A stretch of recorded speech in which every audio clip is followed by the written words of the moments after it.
चरित्र निर्माण शिविर वैदिक सिद्धांत परिचय शिविर के द्वितीय सत्र में आप सभी का स्वागत है।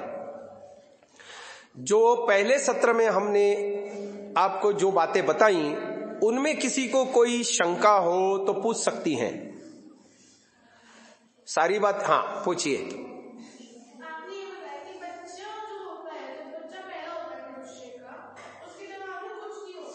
हाँ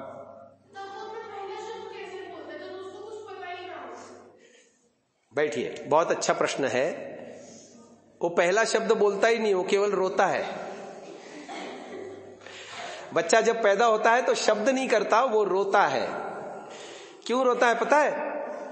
मां की गर्भ की तंग कोठरी में वो बहुत परेशान था और जन्म लेते हुए भी मां को भी बहुत कष्ट होता है और बच्चे को भी उस छोटी सी जगह से निकलने में बहुत कष्ट होता है, इसलिए वो बच्चा रोता है। वो कोई शब्द नहीं बोलता, ठीक है ना।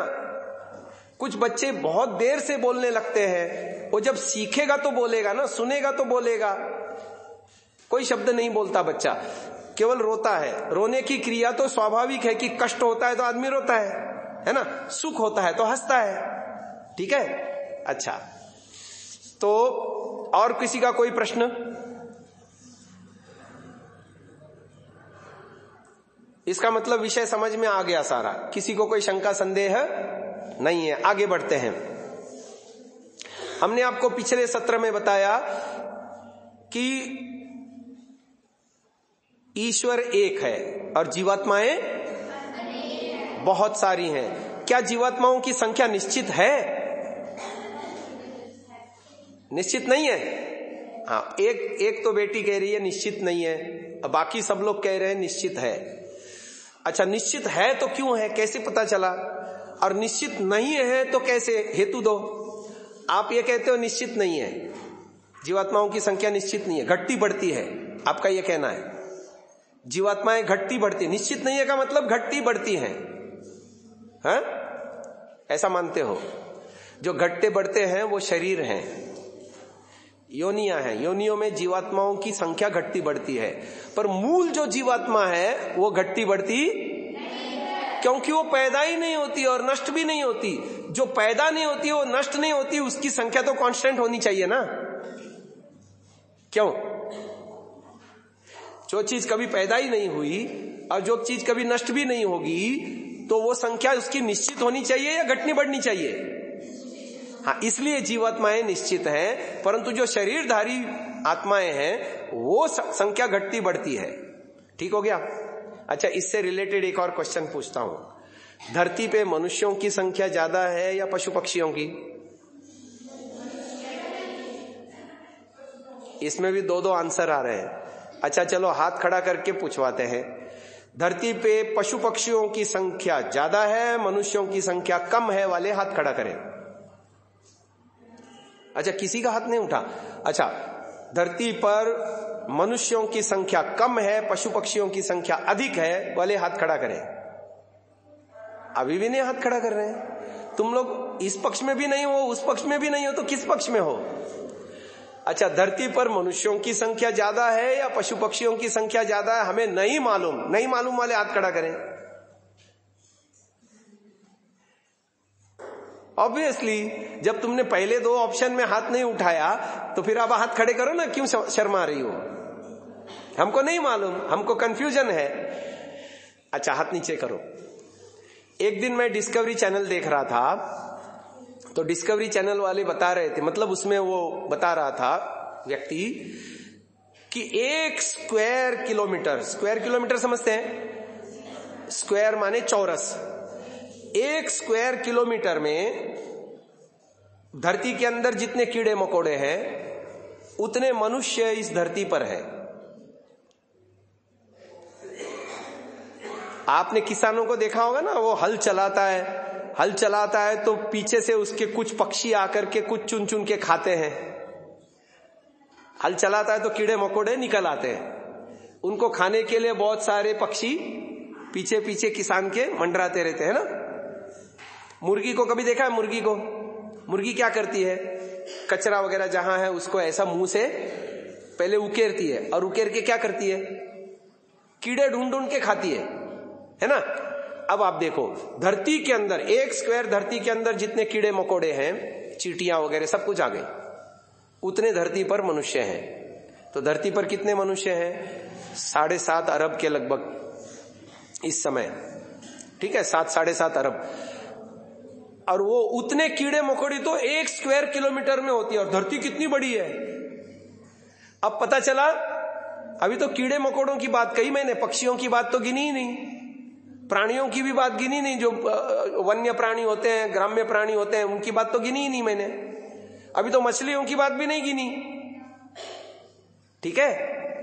और वो उसी चैनल में, उसी प्रोग्राम में डिस्कवरी वाला ये भी कह रहा था कि धरती, हमारी धरती जो है पृथ्वी पर 70% तो भूमि है, सॉरी 70% तो जल से आच्छादित है, समुद्र वाला भाग है, और 30% भूमि है, जमीन है। तो जमीन के ऊपर जितने प्राणी रहते हैं उससे 3 गुना ज्यादा प्राणी पानी के अंदर रहते हैं। अब पानी के अंदर मनुष्य तो नहीं रह सकता ना।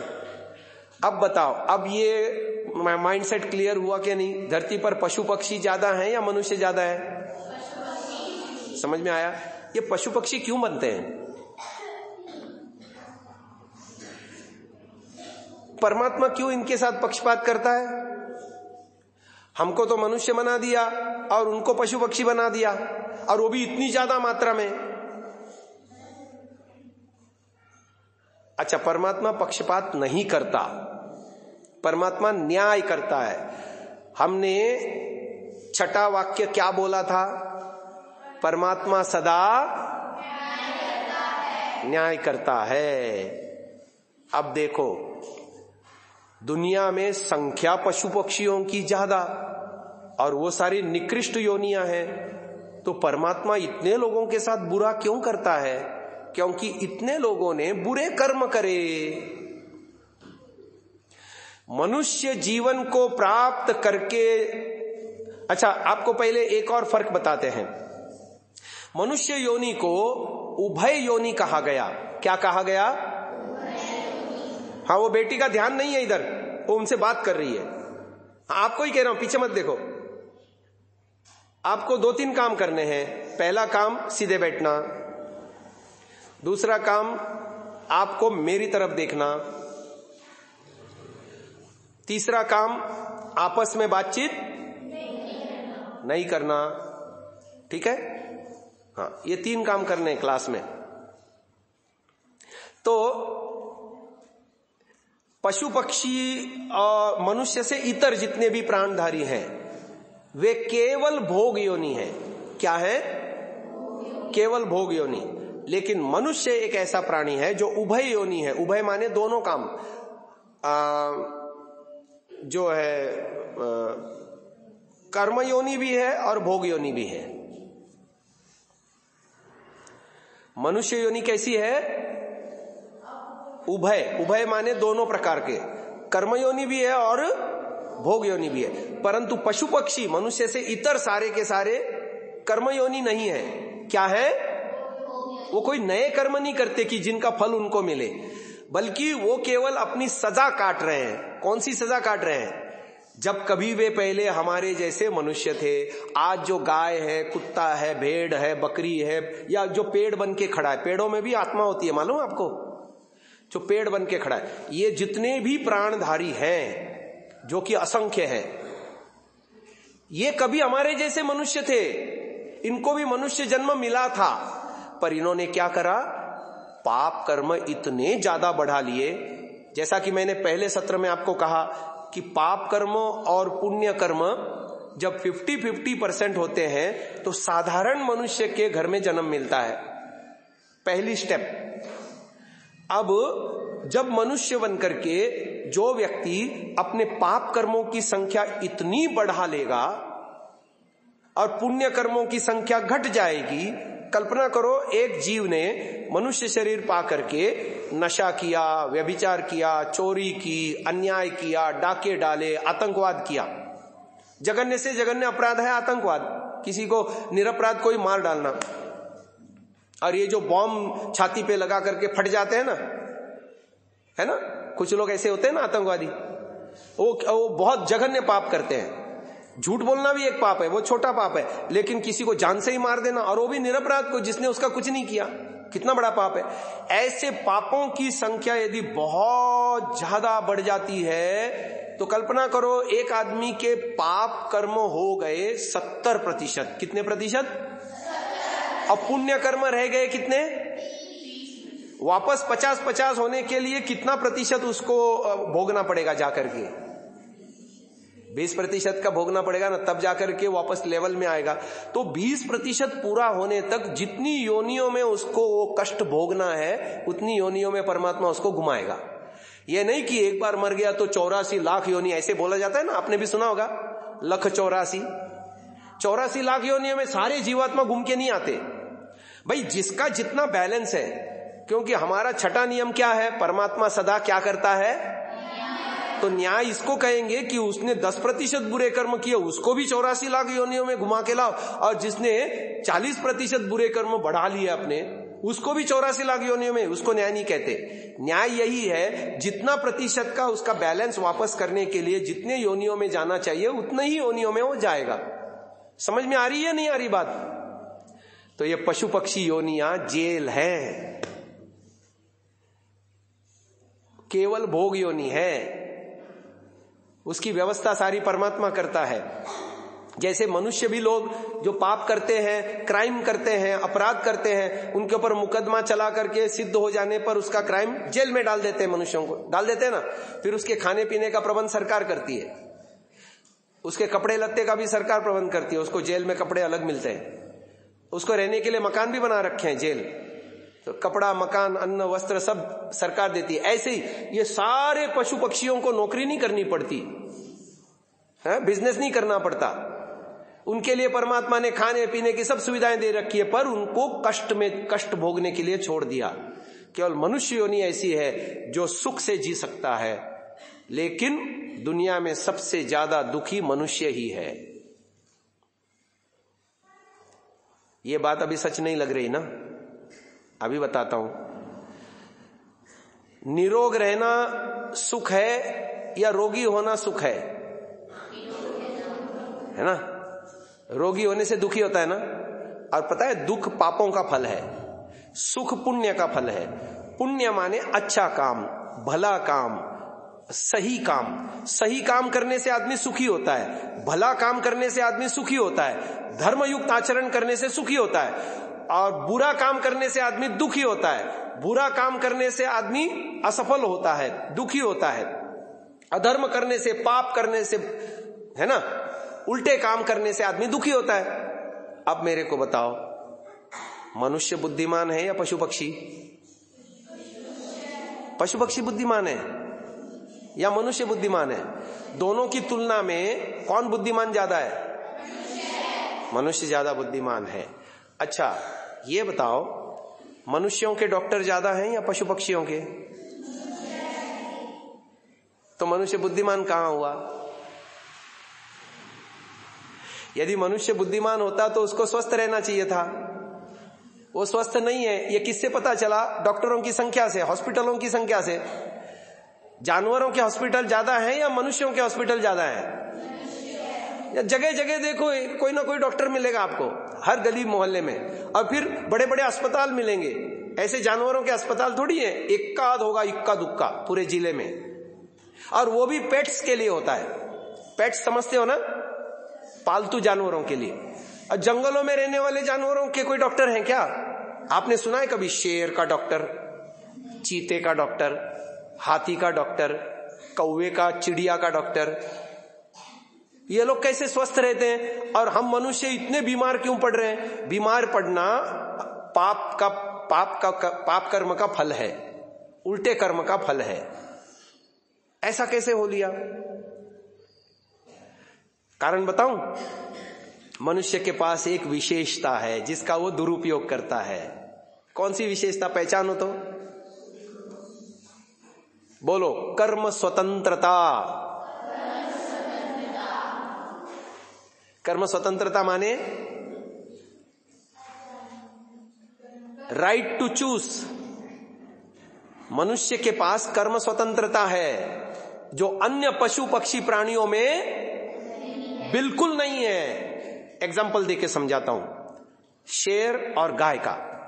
शेर क्या खाता है? मांस खाता है। गाय क्या खाती है? घास फूस खाती है।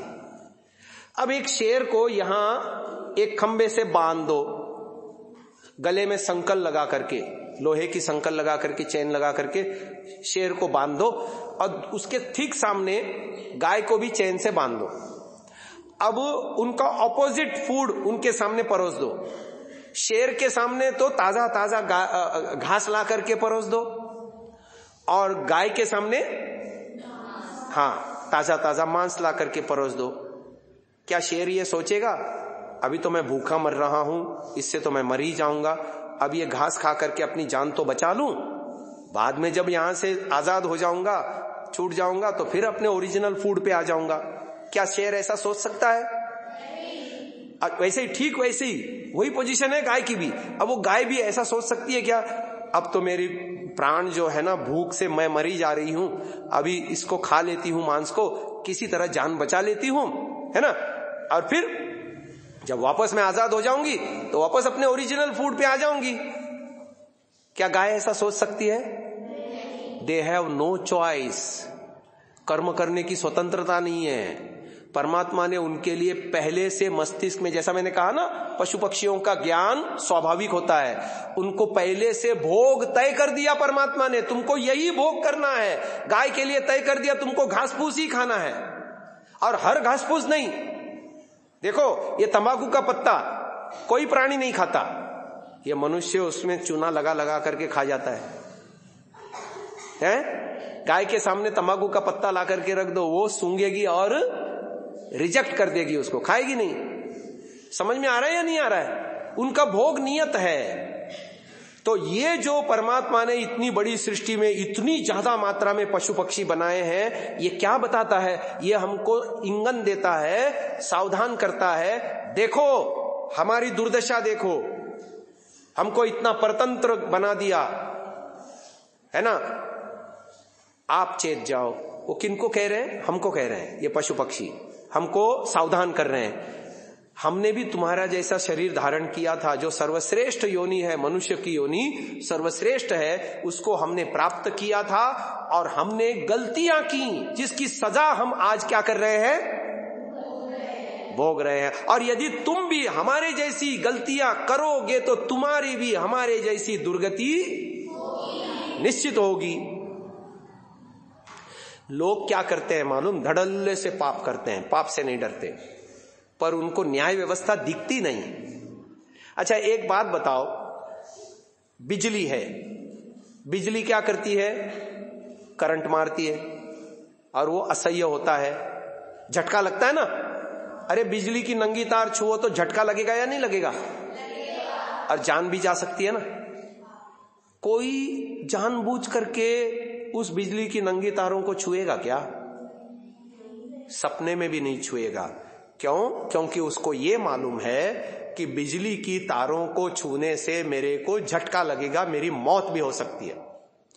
कोई पोटेशियम साइनाइड जैसे भयंकर विष, जिसकी एक बूंद, एक बूंद मतलब ये कह लो कि आल्पिन होती है ना, आल्पिन, उसकी टिप को उसमें डुबाओ और उसको जीभ पे रखो, क्या हो जाएगा?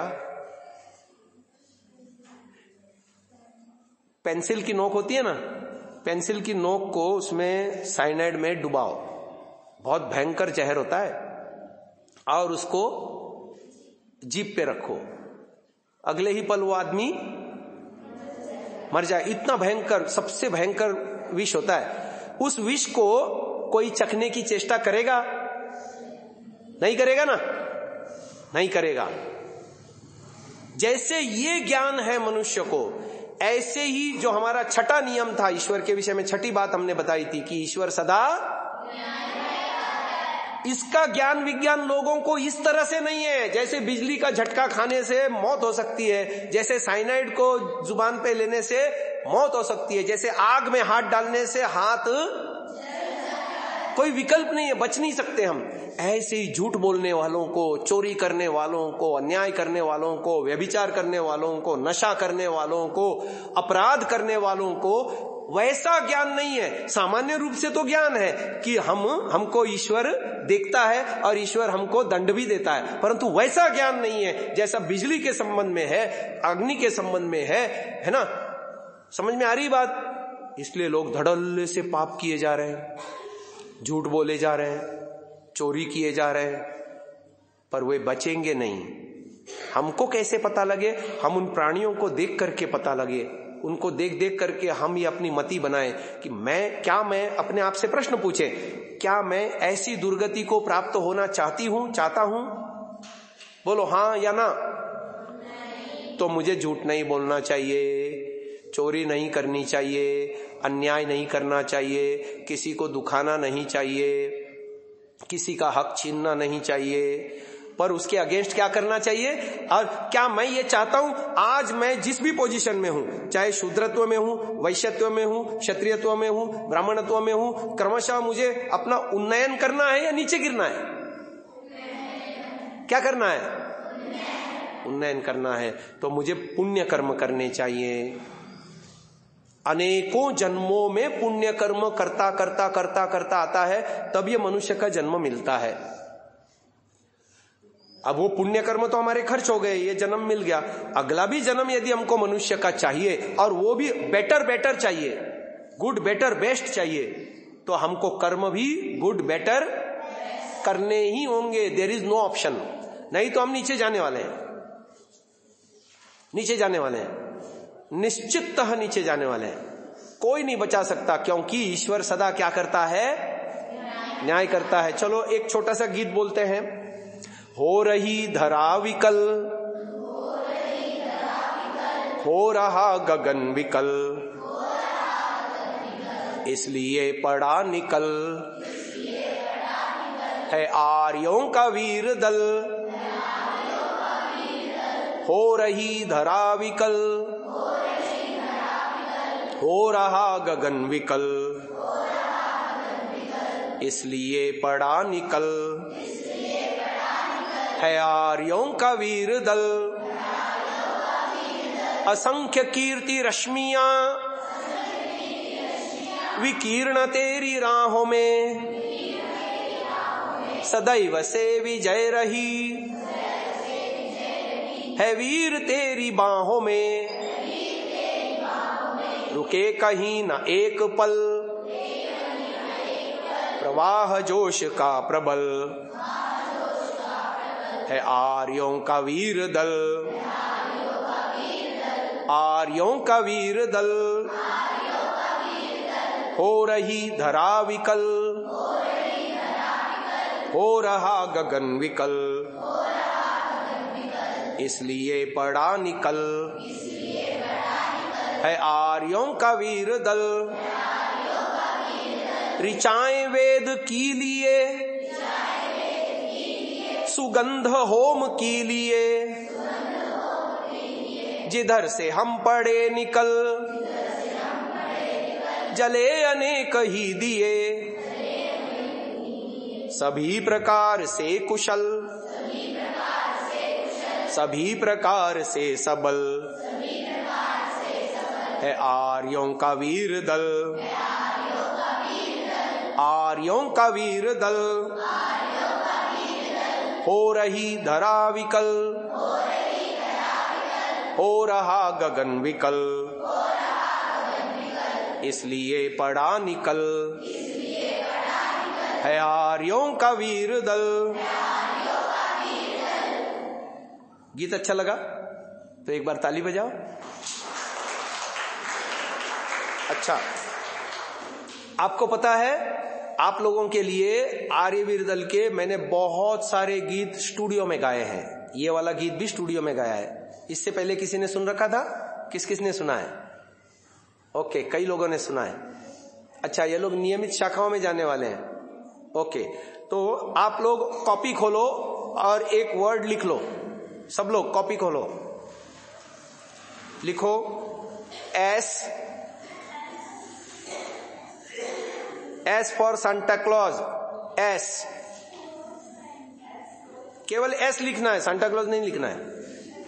A for Apple, SAN, N for Nagpur. T,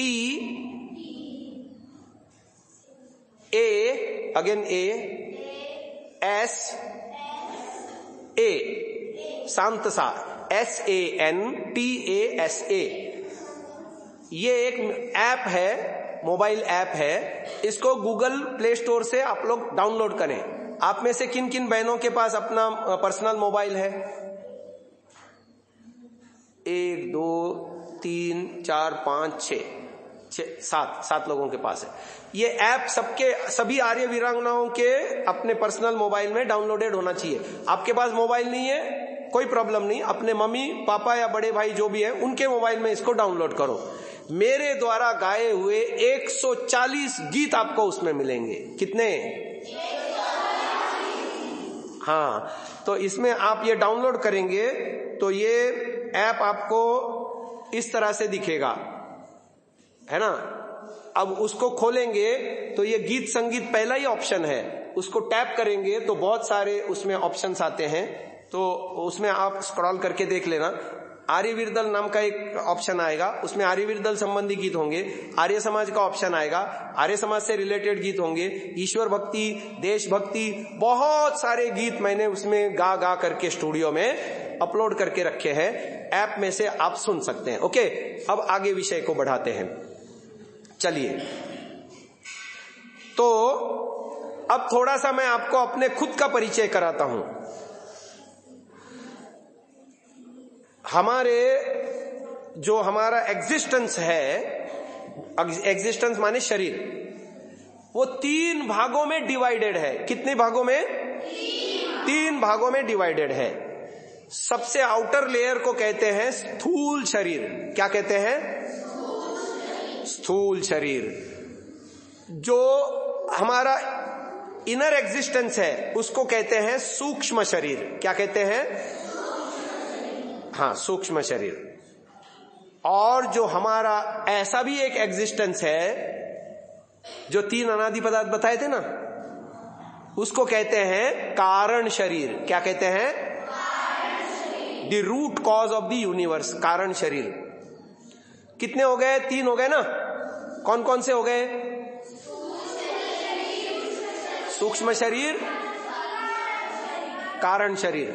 ये जो हमारा आउटर लेयर है स्थूल शरीर, इसकी फोटो खींच सकती है, वीडियो फिल्म बन सकती है, और शरीर के अंदर के ऑर्गन्स को भी हम सीटी स्कैन करके या और MRI स्कैन करके वगैरह अंदर के ऑर्गन्स को भी देख सकते हैं। कंप्यूटर आदि में फोटो निकल सकती है उसकी। लेकिन जो हमारा सूक्ष्म शरीर होता है वो इतना सूक्ष्म होता है, उसकी कभी फोटो नहीं निकल सकती, एक्सरे नहीं हो सकती, स्कैन नहीं हो सकता, कुछ नहीं, क्योंकि वो है ही सूक्ष्म, बहुत सूक्ष्म है। अच्छा, और क्या डिफरेंस है स्थूल शरीर और सूक्ष्म शरीर में? स्थूल शरीर जल्दी जल्दी पैदा होता है, जल्दी जल्दी नष्ट होता है। परंतु जो हमारा सूक्ष्म शरीर है, परमात्मा हमको जब सृष्टि बनती है तब हमको बना के देता है, और लगातार हर जन्म में वो चलता रहता है, वो नष्ट नहीं होता, वो मरता नहीं, वो कैरी फॉरवर्ड होता है। क्या होता है? कौन सा शरीर कैरी फॉरवर्ड होता है, नष्ट नहीं होता?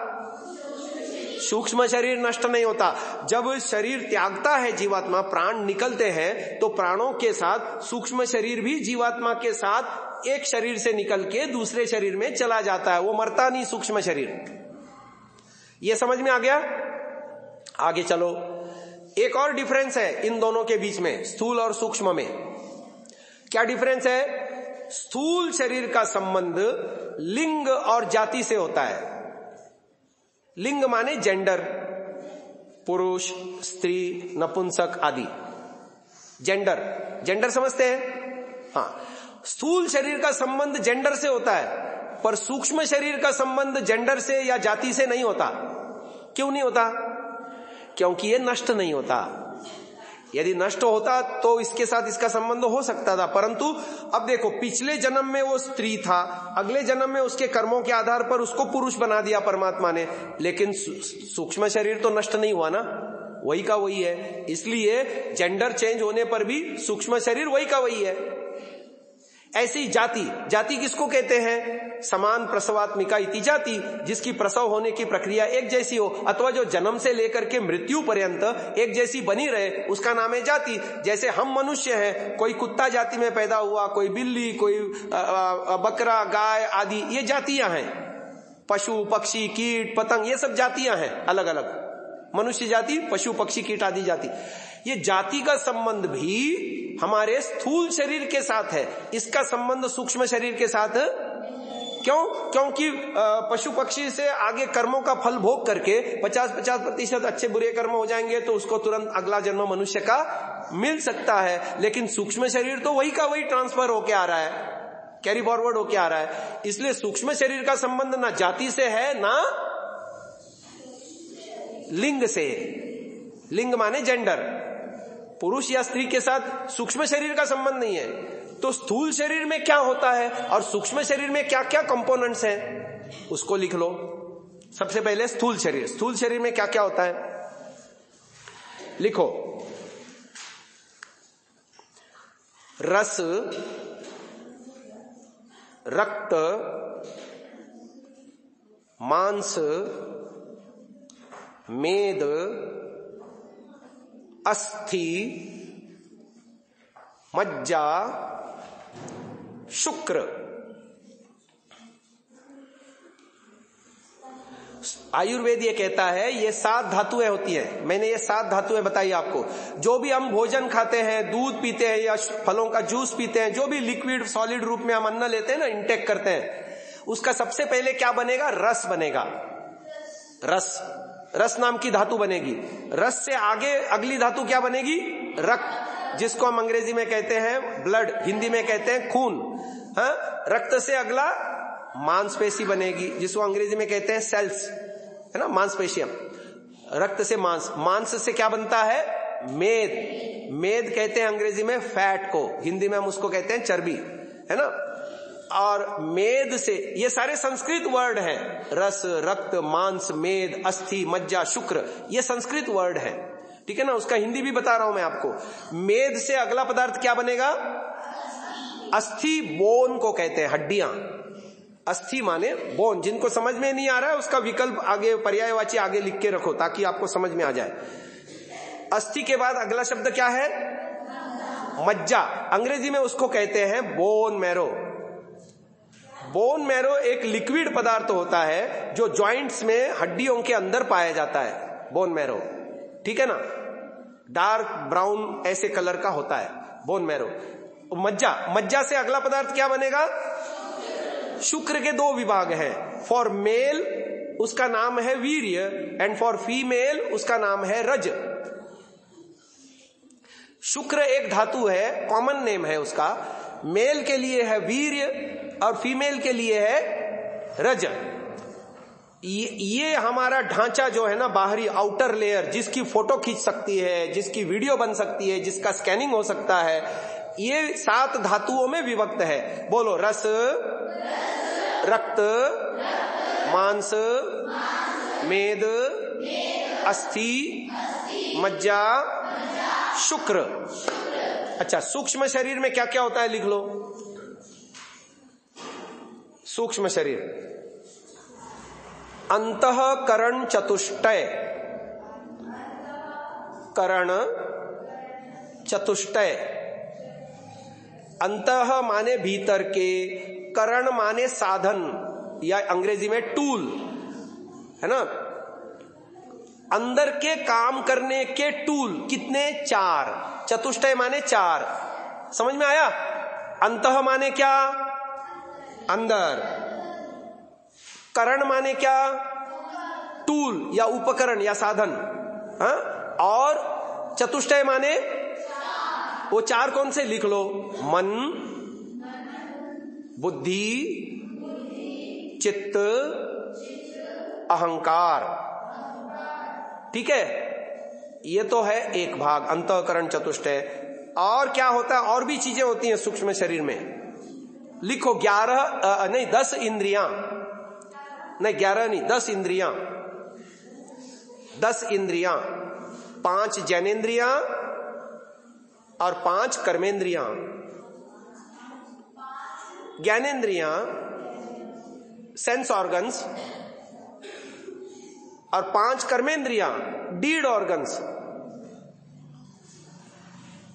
इसके 2 रूप हैं। सूक्ष्म शरीर में तो उसके बिंदु होते हैं, स्थूल शरीर में उसके आउटलेट होते हैं, गोलक होते हैं। जैसे ये आंख है, 5 ज्ञानेन्द्रियां कौन सी है, बोलो, to hear, to see, to smell, to taste and to touch.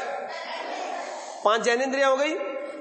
इनके 2 रूप हैं। स्थूल शरीर में इसके आउटलेट होते हैं, गोलक जिसको कहते हैं, लेकिन सूक्ष्म शरीर में उसका मूल इंद्रिय होती है जो दिखती नहीं आंखों से, जिसकी फोटो नहीं खींच सकती। आया समझ में? ऐसी 5 कर्मेंद्रियां होती हैं। लिख लो 5 कर्मेंद्रियां कौन सी हैं, लिखो। वाक, वाक वाक, ओम वाक वाक बोलते नहीं हो हवन करते समय, हाँ वो वाक। ये सारे संस्कृत वर्ड हैं, हिंदी बता दूंगा। वाक, दूसरा है पानी, पानी टटडढ़ पानी, ह्रस्व इकार पानी।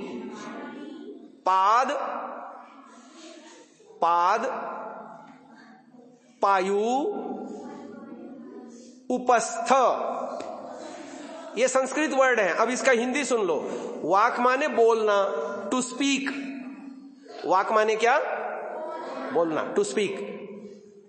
पानी माने हाथ, है ना। विवाह संस्कार को क्या कहते हैं, पाणी ग्रहण संस्कार। आपने श्री कृष्ण का एक नाम सुना होगा, चक्रपाणी। श्री कृष्ण के हाथ में कौन सा चक्र होता है, सुदर्शन। पाणी माने हाथ, जिसके हाथ में सुदर्शन नामक चक्र है वो चक्रपाणी, है ना। पाणी माने, पाणी संस्कृत में हाथ को कहते हैं। वाक, पाद माने पैर, पूज्य पाद पिताजी हम कहते हैं ना, पाद कमल माने पैर। अच्छा, पायु माने मल निष्कासन द्वार, मल निष्कासन द्वार। और उपस्थ माने जल निष्कासन द्वार। ठीक है, क्लियर हो गया। ये 5 कर्मेंद्रियां, 5 ज्ञानेन्द्रियां हो गई। अंतःकरण चतुष्टय और 10 इंद्रियां, ये हमारा सूक्ष्म शरीर है। और कारण शरीर है आदि मूल प्रकृति। लिखो सत्व, रजस, तमस, जो सबके लिए एक जैसी है। लिखो प्रकृति, आदि मूल प्रकृति, जो अनादि पदार्थों में तीसरा बताया था ना, जड़ तत्व। ईश्वर जीव के अलावा जड़ तत्व प्रकृति बताया था ना, वही हमारा कारण शरीर है और वो सबके लिए एक जैसा है। आज की कक्षा यहीं पर समाप्त करते हैं। एक बार ओम का उच्चारण करेंगे, श्वास भरिए।